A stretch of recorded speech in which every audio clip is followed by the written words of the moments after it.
Oportunidad que me dan de compartir estos minutos con ustedes, tratando de intercambiar una serie de experiencias que seguramente hay en ambos sentidos. En este curso tan interesante se nos pidió hablar de qué hacer en situación de desastres, y lo primero que considero debemos de hacer es ponernos de acuerdo en una definición. La que tenemos en la pantalla es la de Protección Civil, que se acuñó y se aprobó en el mayo del 2002. Me parece muy buena.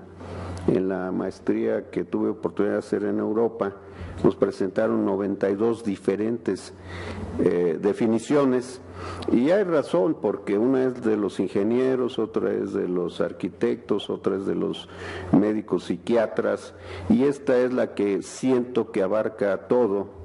En color diferente tenemos de que debe de registrar severos daños, devastadora, puede ser de origen natural o antropogénico, altera la estructura social, la desajusta y afecta el funcionamiento de los sistemas de subsistencia. Baste decir que con las inundaciones del año pasado en Veracruz se perdió la cosecha de caña, y la caña tarda a veces hasta 4 o 5 años en volver a salir, de volver a poderse cosechar, y esto es un impacto de mediano y también lo hay de largo plazo. Este es también del Centro Nacional de Prevención de Desastres de nuestro país, es excelente.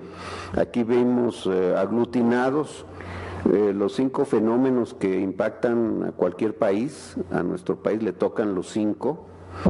Tenemos los 3 primeros, que son producidos por la naturaleza, y los 2 finales, que son antropogénicos. Pero ¿quién me dice qué quiere decir antropogénico? Si los de arriba son desastres producidos por la naturaleza, los antropogénicos, ¿qué son? Producidos por el hombre, y siempre yo enfatizo que producidos por el hombre son terribles, devastadores. Ahora imagínense los producidos por la mujer, seguramente son mayores. No, ya por equidad de género se les denomina producidos por el ser humano, para que no vayamos a caer en discusiones. Pero hay un ciclo. Para que haya un desastre necesitamos un ciclo, cuando menos de 3 elementos. El primero de ellos son los agentes perturbadores. El segundo tendría que ver a quién se afecta, y afortunadamente está creciendo el número de agentes que vienen siendo los reguladores. Vamos a ver algunos ejemplos. Aquí tienen en la pantalla inundaciones, explosiones volcánicas, tenemos químicos, de todos estos son agentes perturbadores que en el día con día nosotros vemos en las noticias que ocurren en todo el planeta, y bastantes de estos ocurren en nuestro país. Por el otro lado, los afectables somos nosotros, es la fauna, es el medio ambiente, y los reguladores vienen siendo estos algunos de los ejemplos de instituciones que han dedicado parte de su visión y su misión para poder mitigar los efectos de los desastres. Cada día hay más. Aquí lo que se requiere ya no es volumen o cantidad, sino calidad en el quehacer de estas instituciones. Pero lo que nos interesa ahora en este curso es ver el abordaje de un saldo masivo de víctimas, y para esto tenemos que dividirlo en 2 grandes vertientes. La primera es la atención prehospitalaria, la que se va a dar antes de que lleguen con ustedes. Y yo preguntaría, ¿esa atención tiene que ver con la mortalidad? ¿Tiene que ver en que llegue con ustedes en mejores o peores condiciones? Definitivamente. Y desafortunadamente no está en manos de médicos, está en manos de un nivel técnico que se ha estado profesionalizando continuamente, pero que de alguna manera nosotros debemos de mantener extendida la mano para capacitación, para planeación y preparativos con ellos. Y luego viene la atención de hospital, que plenamente conocida por ustedes. Nada más la gráfica es para ilustrar dos cosas. Una, que trauma es la primera causa de mortalidad en las primeras 4 décadas de la vida. Da pena, jueves, viernes y sábados, el nivel de mortalidad que hay por accidentes de tráfico mezclados con alcohol aquí en nuestra ciudad. Y la mortalidad se da, según la estadística del gobierno del Distrito Federal, más entre personas de 16, 17 años a 25. ¿A qué hora? En la madrugada, entre las 3 y 5 de la mañana. Esto es una constante, se ha ido controlando con medidas disuasivas, como lo es el alcoholímetro, pero de todas maneras el saldo es muy fuerte y a veces el que muere ni siquiera tomó una gota de alcohol. Y la invalidez permanente contra la mortalidad es de 3-1. Por cada muerto va a haber 3 pacientes muy graves y va a haber entre 7 y 11 de gravedad intermedia. Pero tenemos que analizar también lo que pasa dentro y fuera del hospital. Existe una cronología de cadena de vida y vamos a imaginarnos, y el escenario es muy diferente si sucede un accidente con saldo masivo de víctimas en el medio rural, en una carretera o en la ciudad. Lo primero que sucede es de que ocurre, luego tendría que alguien detectar que sucedió, nuevamente reitero, diferente en el campo, en una carretera, y ya pasó un tiempo muy valioso entre un evento y el otro, y el que detecta a los lesionados definitivamente no siempre es un profesional. Es alguien que su utilidad va a ser que avise, que notifique que algo sucedió. Llega la primera ayuda. Aquí todavía tampoco es una ayuda profesional. Y ya transcurrieron un número muy importante de minutos. Hay gente que puede tener una obstrucción de vía aérea, una neumotórax a tensión y está a punto de morir. El siguiente evento, pues, es la solicitud. Ustedes no sé si han medido la reacción de ambulancias para un accidente. Cada vez va mejorando. El ideal en países desarrollados se dice que es alrededor de 7 minutos, pero de todas maneras es mucho.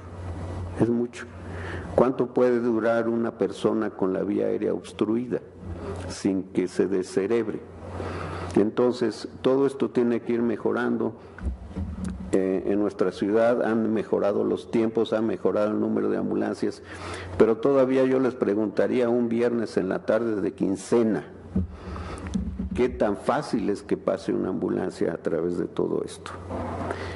Luego llegaría ya el apoyo profesional, pero a veces son técnicos en urgencias básicos y tenemos un paciente prácticamente moribundo. Le dejamos una enorme responsabilidad al que llega primero.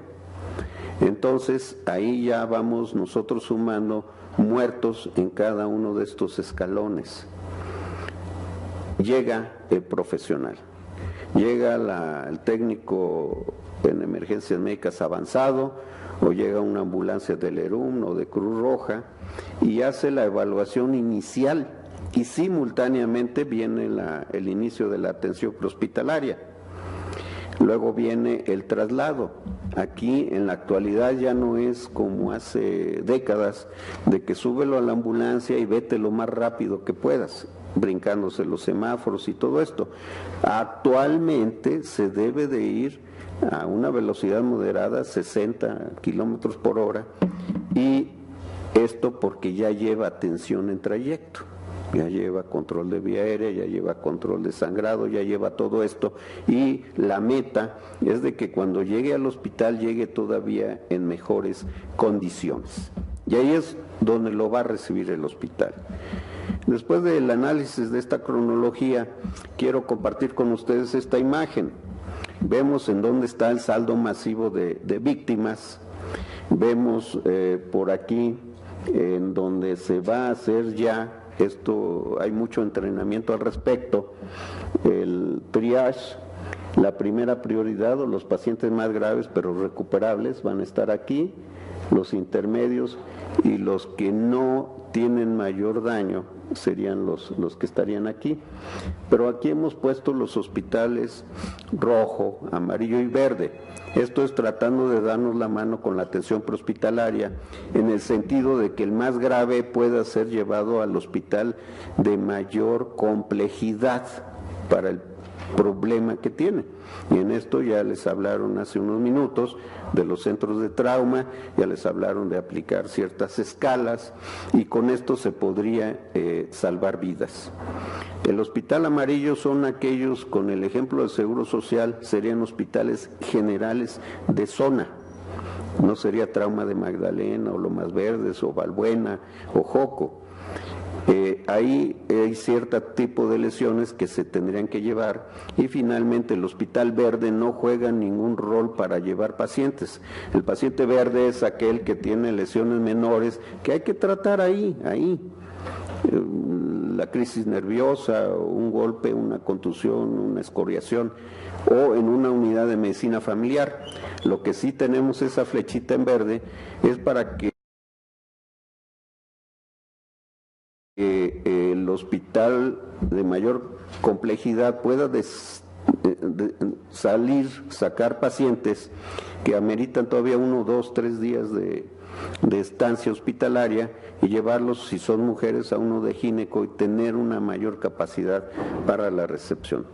Aquí pongo Centro Regulador de Urgencias Médicas, al cual me referiré con más detalle un poquito más adelante. Pero bueno, el objetivo de la atención prehospitalaria es aplicar la revisión primaria y secundaria del tipo de lesiones, la prioridad y la biomecánica. Aquí quiero hacer un comentario. Hay un cirujano en Estados Unidos que hizo un estudio muy extenso, Halstead, y si reconocemos la biomecánica de las lesiones y la historia del paciente, vamos a tener qué porcentaje del diagnóstico. Tan solo con estos dos elementos, 90%. Y les pongo un ejemplo. Alguien que va a 70 kilómetros por hora, no trae cinturón de seguridad, choca de frente con un muro, se va hacia adelante porque su cuerpo va a seguir la inercia y va a seguir viajando su cuerpo a 70 kilómetros por hora. Yo les preguntaría, ¿con la cara va a romper el parabrisas? Entonces va a producirle una lesión maxilofacial, definitivo. ¿Eso le puede obstruir la vía aérea? Definitivo. Puede tirarle de columna cervical, definitivo, por el latigazo. Con el pecho que se fue contra el volante, ¿podría producirle un neumotórax o un hemoneumotórax? También. Un tamponade cardíaco, también.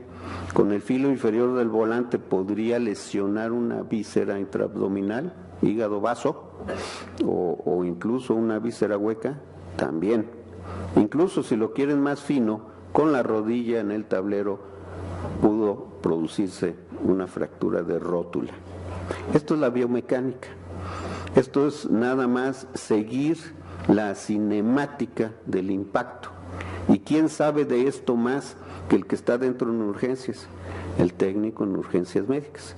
Entonces no lo dejen ir, explícame cómo fue el golpe, y eso de que un paciente que es expulsado del vehículo por el impacto tiene menos o más posibilidades de lesiones graves. Tiene 300% más de posibilidades de una lesión grave. Entonces, fue expulsado. Todo esto es importante. Y la otra vertiente es, oye, ¿este paciente está tomando anticoagulantes? ¿Este paciente tiene alguna enfermedad grave conocida? Si juntamos las dos cosas, hagan ejercicios y van a ver que sí podemos, si no obtener el 90% del diagnóstico y del pronóstico, sí vamos a tener un porcentaje muy alto, tan solo con estos dos elementos, de identificar la gravedad del caso. Entonces se realiza, y aquí la idea es anticiparse a peligros ocultos, reconociendo la biomecánica o la cinemática del trauma. Y estamos hablando todavía de lo que pasa afuera, antes que nos llegue el paciente. La hora dorada que marca el Colegio Americano de Cirujanos en el ATLS, en el PHTLS, pues es una hora. Sin embargo, al que está afuera, al prehospitalario, yo le diría o le otorgaría los 10 minutos de platino, que es cuando, si no corrige una vía aérea, va a producir una descerebración. Si no controla una hemorragia, puede venir una hipovolemia. Y si está en este ambiente frío, nada más junten la tríada maligna y la mortalidad aumenta muchísimo. Los 10 minutos de platino, ¿qué va a pasar? Pues hay que identificar antes que nada las lesiones que amenazan la vida, no las escoriaciones y esto tiene que ser una evaluación muy rápida, muy ágil, corregirla simultáneamente. Si es un neumotórax a tensión, pues se puede detectar clínicamente, sí o no, incluso a veces hasta sin estetoscopio, ingurgitación de venas yugulares, en fin, hay muchos datos que nos lo dicen. ¿Y cómo la corregimos? Porque esa puede matar al paciente. Segundo espacio intercostal, línea medio clavicular, un trocar grueso, se lo clavamos, pierde la tensión. Y lo podemos hacer ahí afuera, en el momento en que detectamos que está amenazando la vida del paciente. Obviamente luego habría que ponerle ya en urgencias su sonda pleural para continuar la corrección. ¿Quién de nosotros en la escuela de medicina nos enseñaron a sacar con alto nivel de seguridad a una víctima de adentro de un vehículo? Pues cuando menos a mí no. Y esto es un trabajo difícil. Usar la tabla larga, usar el collarín, simultáneamente cuidar la vía aérea. Esto es un entrenamiento especial que yo respeto mucho y que le dan a los técnicos. Entonces, hay que seguir considerándolos. Antes nos peleábamos con ellos y creo que no debe de ser, porque ahí entre las víctimas puede haber alguna persona que le tengamos especial afecto, no quiero decir familia, pero nos conviene tenerlos muy bien capacitados. Y el transporte oportuno, que no sea una ambulancia de acarreo, de estas que andan boteando y que yo les pregunto, les enseño un billetito de 200 pesos, les digo, dime las maniobras básicas de vía aérea, y pues se quedan en la nada. A estos hay que sacarlos ya de circulación y seguir impulsando a aquellos que sí tienen un espíritu profesional y quieren avanzar. Y ojalá se esté dando cada día más la comunicación oportuna con el hospital que va a recibir para que esté preparado con el paciente que va a llegar. Esto ustedes lo saben bastante bien, es el concepto del ATLS, de la CLS. Únicamente yo recalco que la vía aérea va siempre con protección de la columna cervical. Siempre con la protección de la columna cervical a través de inmovilizar el cuello. Estamos hablando de trauma.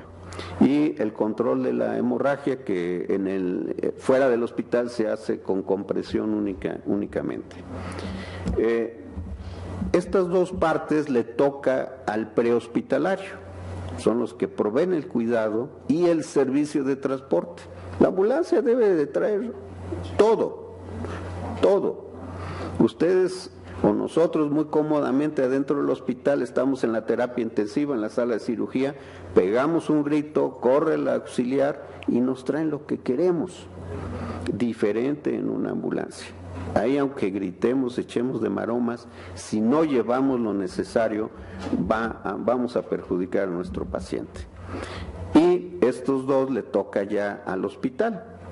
Un departamento de urgencias adecuado y una sala de cirugía con todo lo necesario para poder intervenir a aquellos que llegan con este apremio de tiempo. Triage lo trataron hoy la doctora Rivera, muy bien, muy profesionalmente, pero nada más vamos a reforzar algunos conceptos. La foto de la izquierda me gusta mucho. Imagínense de cuándo sería, los años 60, 50, 70, pero vean a los dos de Cruz Roja, muy bien uniformados, muy pulcros, muy bien, y también saben observar lo que hace un voluntario de estos que se aventó al ruedo, y los otros dos lo están dejando. La gordita que está atrás a lo mejor es la noviecita y dice, ay, mi héroe, sí va a salvar al paciente. Y el montonal de curiosos. Afortunadamente esto ya ha ido desapareciendo después del 85, que todos fuimos solidarios y todos tomamos conciencia y nuestro país se convirtió en un líder en lo que es protección civil. Ha ido cambiando. Los objetivos del triage, ustedes los despliego aquí en la pantalla, pero el más fuerte de todos es unificar criterios. Y es unificar criterios de los de afuera del hospital con los de adentro. Es unificar criterios con otros grupos y poder funcionar horizontal y verticalmente muy eficiente. El concepto, ¿se acuerdan que viene de Francia? ¿Quién lo inventó? Jacques Dominy-la-Rey, que era el cirujano de Napoleón, que salía, veía el montón de soldados, y algunos de ellos se podrían haber salvado con control de hemorragia, con un neumotórax, etcétera. Se acepta en la Primera Guerra Mundial, se aplica a la salud, y esta fotografía nos demuestra en la Primera Guerra Mundial cómo iban revisando a los lesionados. El fusil que está clavado ahí a un lado significa que cuando venga la brigada, ese está vivo y le está poniendo su tarjeta de triage en el pecho, y con esto lograron salvar muchas vidas y acreditar que es un método eficiente. Pero saldo masivo de víctimas, hay que tener dos vertientes muy claras. Si el hospital o la comunidad sí tienen la capacidad, esto es nada más un esfuerzo grande de enviar a cada quien donde le toca.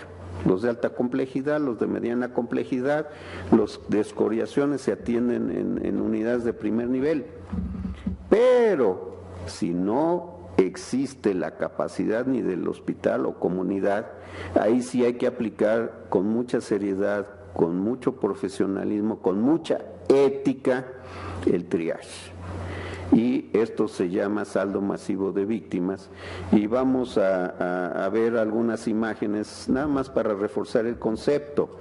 Este es un simulacro que hicimos en Puebla.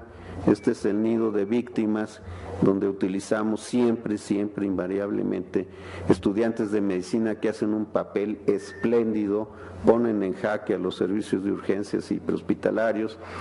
Se aplica a todo esto y todavía más, y el potencial de sobrevivencia es lo que más nos interesa. Se aplican las tarjetas de triage. Esto es una comunicación visual muy rápida, nos ahorra minutos, no segundos, minutos, y por ejemplo la víctima que ven ahí, segurito, vía aérea está permeable, está respirando bien, está con una lesión de piel cabelluda que son muy escandalosas, pero esta no clasificaría ni como rojo ni como amarillo. Este es un color verde. Pero ¿por qué las tarjetas de triage? Luego nos decían, no, pues es que se mojan si está lloviendo, si está nevando. Hay tiras de plástico que se pueden aplicar, y no hay pretexto que sirva para no utilizar alguno de estos métodos, porque hemos comprobado cuando vamos a otros países a trabajar, esto es un método muy bueno para salvar vidas. Aunque esté en chino la tarjeta de triage, vamos a entender la clasificación por los colores. Entonces, el código internacional es este.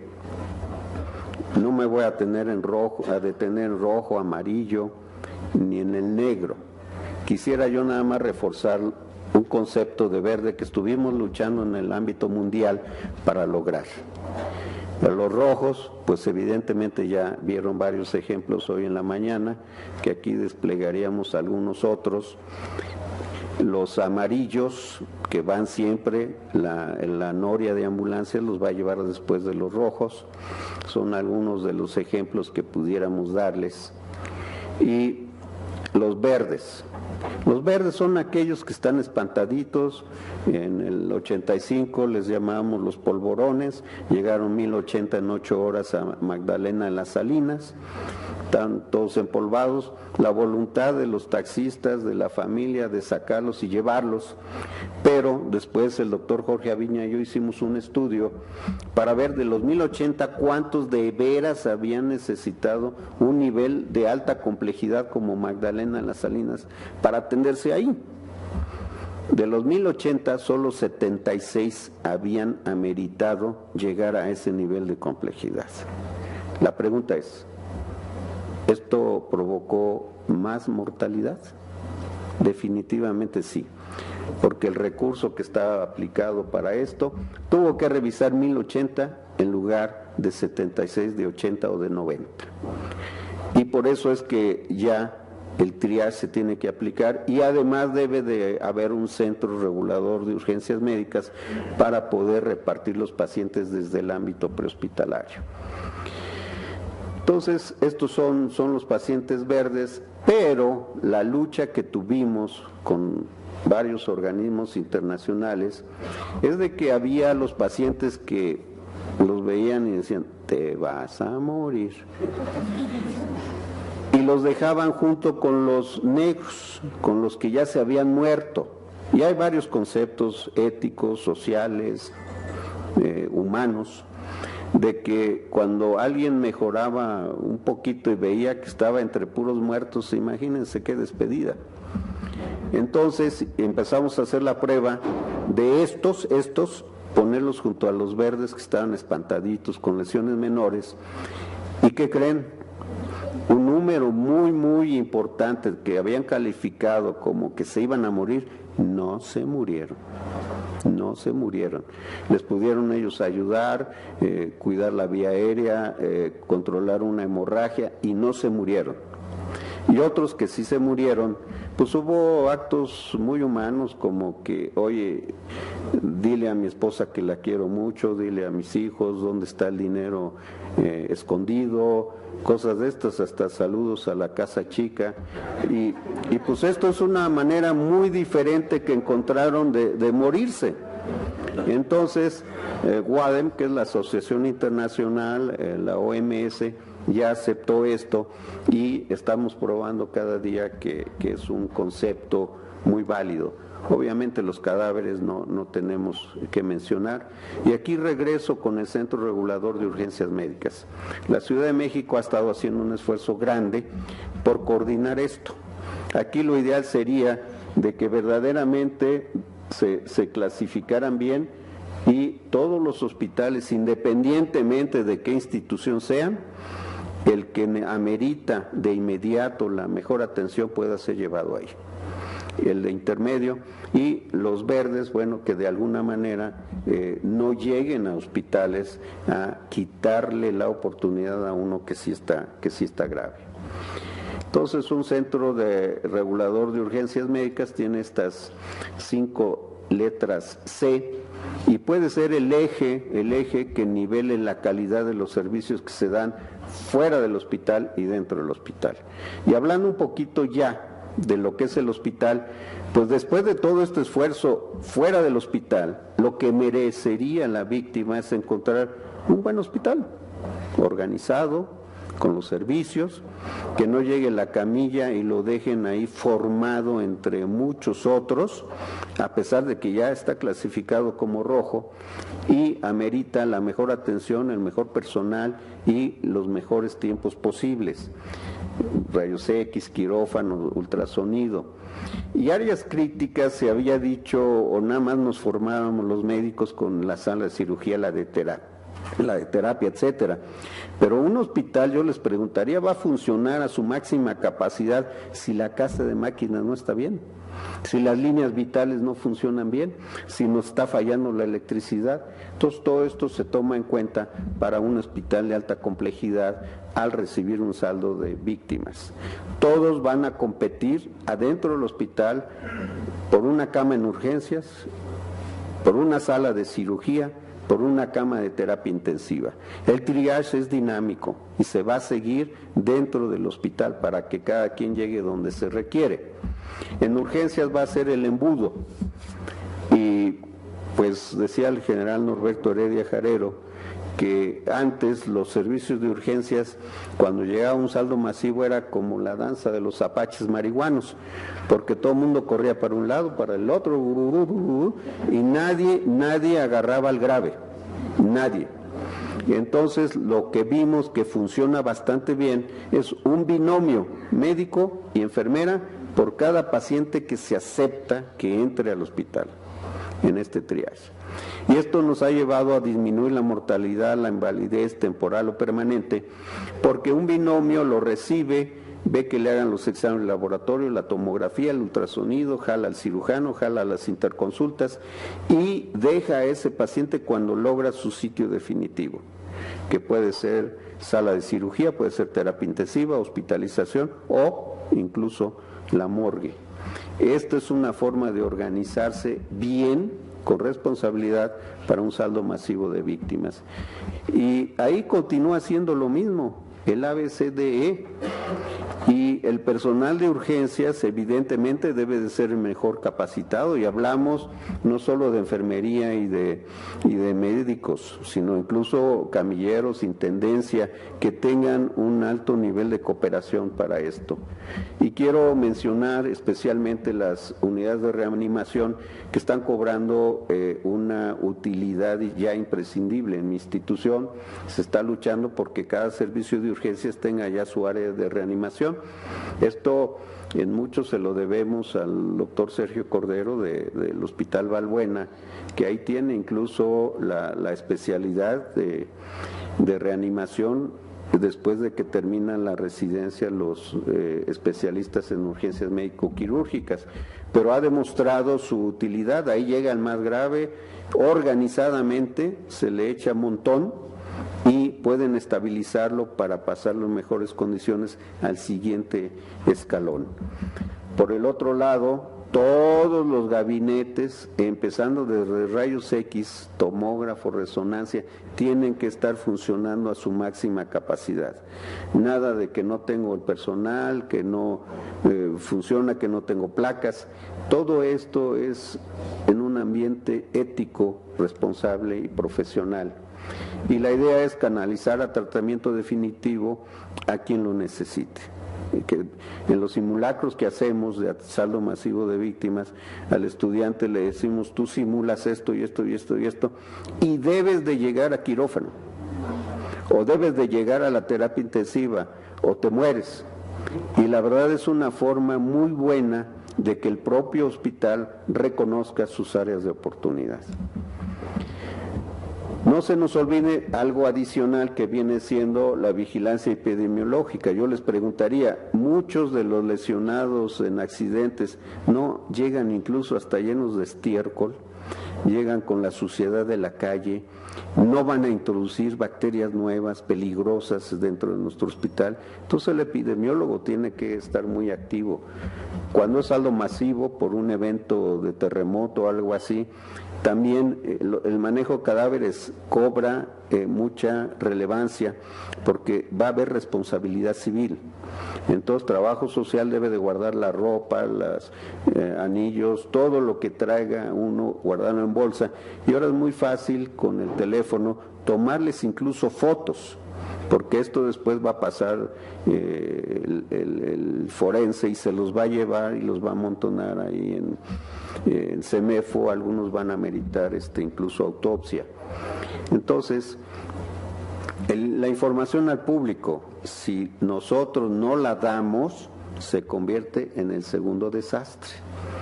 Y entonces esto, a través de mi institución, ya tiene una página en internet donde cuando exista un saldo masivo, cualquier persona puede buscar a su familiar ahí, para no andar danzando de un lado a otro y que lo estén mandando por un tubo permanentemente y que vaya aumentando su angustia. Si no queremos el segundo desastre, debemos de tener un método efectivo para esto. Y finalmente, Si ya tenemos un plan, si ya nos creemos muy buenos, vámonos probando. Si quieren, primero en un ejercicio de simulación, en un gabinete, dentro de una sala de juntas, y luego hagámonoslo de a de veras. Hay que perder el miedo porque verdaderamente se encuentran las áreas de oportunidad. La capacitación es imprescindible. Y yo quisiera terminar con algo que es el triage dinámico. Vamos a imaginarnos que están ustedes en una carretera, ven que se volcaron 2 autobuses, son un binomio, 2 personas, los únicos de salud. ¿Cómo van a poder empezar a hacer un triage con esa multitud? O imagínense saliendo del estadio un juego de Pumas contra el Poli, o América Guadalajara, y ya ha sucedido. Y son las únicas 2 personas que pueden hacer esto. ¿Cómo le harían si el saldo masivo de víctimas, ahí están tirados todos? Ese es doctor, los van a estar señalando. Hay que hacer algo. Entonces el triage dinámico quiere decir, de todos los que me escuchan, por favor levanten la mano. ¿Qué vamos a lograr ahí? Nivel de conciencia, bueno, se pueden mover, saben escuchar. Entonces la siguiente parte es, los que levantaron la mano y puedan caminar, acérquense a mí y moles. Viene un montón de gente que son manos extras para ustedes, con los que se van quedando, que no se pudieron mover, ni los escucharon, ni los pelan. Y el tercer grupo sería, los que levantaron la mano y no puedan caminar, por favor, nuevamente levanten la mano. Entonces, ahí está un grupo ya no enorme, sino ya más pequeño, que a lo mejor no se van por los que levantaron la mano, sino por los que no se movieron ni levantaron la mano, porque seguramente tienen bajo nivel de conciencia, pueden tener obstruida la vía aérea, pueden tener tronadas las costillas, y sería con ellos, con la ayuda de los primeros que sí se pueden mover y pueden ayudar. No está inventado, se ha practicado en muchos sitios. Este es un modelo que viene de Estados Unidos, y el doctor Antonio Carrasco Rojas, expresidente de la Academia Mexicana de Cirugía, después de tomar el ATLS y paseando con su familia en las carreteras de Oaxaca, en una curva se encontró una de estos camiones de redilas que iba repleto, como 32 personas, que se volcó, y él tuvo que hacer esto, y él y su familia, su hijo sobre todo, él y su hijo, salvaron muchas vidas. Entonces es un método muy sencillo. Por lo anterior, nada más me quedaría hacer 3 consideraciones. ¿Ustedes creen que unificar y sistematizar los criterios de atención inicial, prehospitalaria, de hospital, salvan vidas y evita invalidez? La hora dorada, recordar, la hora dorada tiene 10 minutos de platino, y esos siempre están fuera de nuestro alcance. Hay que profesionalizar, hay que apapachar a los técnicos en urgencias médicas, impulsarlos a que se preparen mejor. A todos nos conviene. La evaluación inicial debe de ser con reanimación simultánea, porque si ya evaluamos que hay un daño, hay que corregirlo simultáneamente en ese momento, y la idea es evitar hacer más daño. Con estos conceptos considero yo que podemos cumplir la misión que obtuvimos como responsabilidad al decidir ser médicos. Muchas gracias.